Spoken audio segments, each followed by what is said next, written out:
আর্জেন্টিনাকে হারিয়ে কোপা আমেরিকার ফাইনাল খেলবো আমরা।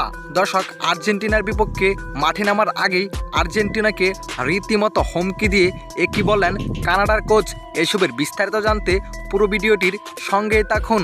দর্শক, আগামী 10 তারিখ বুধবার বাংলাদেশ সময় সকাল 6টায় কোপা আমেরিকার প্রথম সেমিফাইনাল খেলতে মাঠে নামবে আর্জেন্টিনা ও কানাডা। এদিকে মাঠে নামার আগেই আর্জেন্টিনাকে রীতিমতো হুমকি দিয়ে রাখলেন কানাডার কোচ, যেখানে কানাডার কোচ এক সংবাদ সম্মেলনে এসে আর্জেন্টিনাকে নিয়ে বলেন, আমি মানি আর্জেন্টিনা এখন দুর্দান্ত ফর্মে আছেন এবং আর্জেন্টিনা খুবই শক্তিশালী, তবে এটা ম্যাটার না। আর্জেন্টিনাকে হারিয়ে আমরাই প্রথমবারের মতো কোপা আমেরিকার ফাইনাল খেলবো।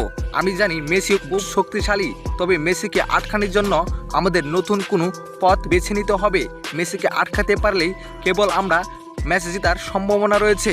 তো দর্শক, কি মনে হয় আপনার কাছে, এই ম্যাচটি কে জিতবে, কানাডা না আর্জেন্টিনা?